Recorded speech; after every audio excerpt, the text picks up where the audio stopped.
Après que les frères aient jeté Youssouf dans le puits, ce dernier a été trouvé par des caravaniers qui l'ont amené en Égypte. Là-bas, ils ont fait halte dans un marché et l'ont proposé à la vente, et c'est le ministre de la trésorerie, appelé Qadfir, qui l'a acheté. Quand il est rentré chez lui avec Youssouf, le ministre l'a présenté à sa femme, Zaliha, en lui disant « Traite-le bien.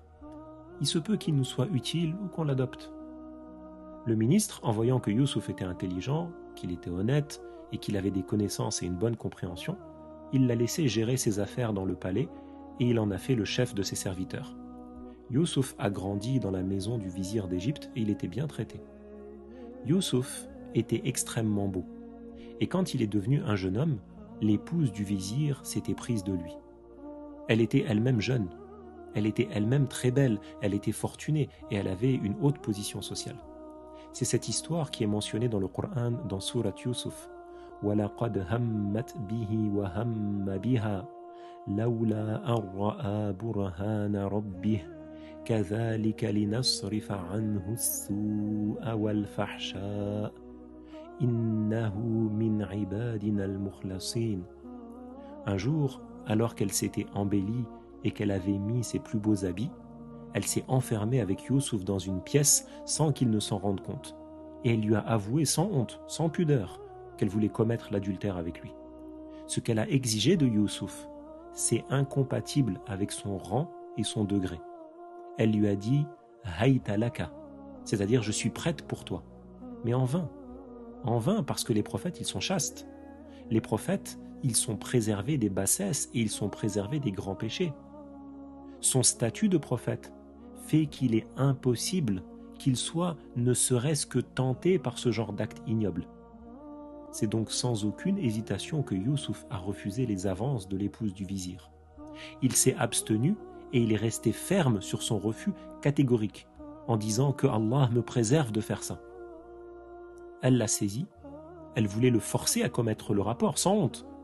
Alors Youssouf a essayé de l'empêcher et il s'est dégagé, mais elle s'est accrochée sur ses habits et elle a déchiré sa chemise dans son dos. Et elle l'a poursuivi, alors que lui, il cherchait à se sortir de cette situation.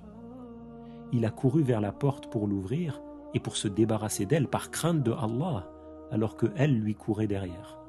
Et c'est à ce moment-là que le vizir il a ouvert la porte. Il était accompagné du comité qui accompagne habituellement le vizir. Son épouse, face à cette situation, elle a pris peur. Alors elle a pris la parole pour essayer de retourner la situation en accusant Youssouf de trahison pour s'innocenter elle-même. Elle a dit à son mari « Quelle est la punition appliquée à l'esclave qui a voulu forcer ta femme au rapport ?» Alors Youssouf il a rétorqué en disant « C'est elle qui a voulu me forcer ». Attention ici à la mauvaise explication de la première partie du verset dans Surat Youssouf que l'on a cité. وَلَقَدْ هَمَّتْ بِهِ وَهَمَّ بِهَا, que certains ils ont traduit littéralement en disant Zaliha, elle a voulu et lui il a voulu aussi.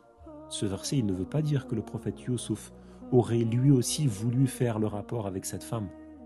Le sens c'est que la femme du vizir a voulu jeter Youssouf à terre pour satisfaire son désir, alors que lui il a voulu la repousser pour pouvoir partir. Et c'est ce qu'il aurait fait si Allah ne lui avait pas fait savoir que la repousser serait une preuve contre lui. Car les proches de Zaliha, ils vont dire que Youssouf l'a saisi pour commettre le rapport. Et c'est ça que l'on comprend de la suite du verset. Laoula an ra'a burhana rabbih. C'est-à-dire si Youssouf n'avait pas reçu un signe de son Seigneur. C'est-à-dire que sans cette connaissance, Youssouf l'aurait repoussé. Au lieu de ça, il lui a tourné le dos et il s'est dirigé vers la porte. Elle lui a couru après. Et elle a déchiré sa chemise dans son dos, ce qui est une preuve contre elle. Alors que s'il l'avait repoussé physiquement, cela aurait été utilisé contre lui. Elle aurait pu dire « il a voulu me forcer, je l'ai empêché et il m'a agressé ou il m'a frappé ». Face à cette situation, face à l'arrivée du vizir et la situation dans laquelle il a vu sa femme Zaliha et Youssouf, Allah a alors fait parler un nourrisson de la famille de Zaliha devant le vizir. Ce nourrisson a dit « regarde le qamis de Youssouf ». Si sa chemise elle est déchirée devant, elle dit vrai et il ment. Mais si elle est déchirée dans le dos, alors elle ment et il dit vrai. En voyant que la chemise elle était bien déchirée par derrière, Le vizir a dit à son épouse, c'est toi qui l'as agressé, et pour t'innocenter, tu as cherché à l'accuser mensongèrement. Allah a préservé le prophète Youssouf des bassesses et des grands péchés, comme il a protégé tous les prophètes. Allah nous a appris au sujet de Youssouf pour l'innocenter de la volonté de commettre la fornication. كَذَلِكَ لِنَصْرِفَ عَنْهُ السُّوءَ وَالْفَحْشَاءَ إِنَّهُ مِنْ عِبَادِنَا الْمُخْلَصِينَ. C'est-à-dire ainsi, nous l'avons éloigné du mal et de la bassesse. Il est parmi nos esclaves purs.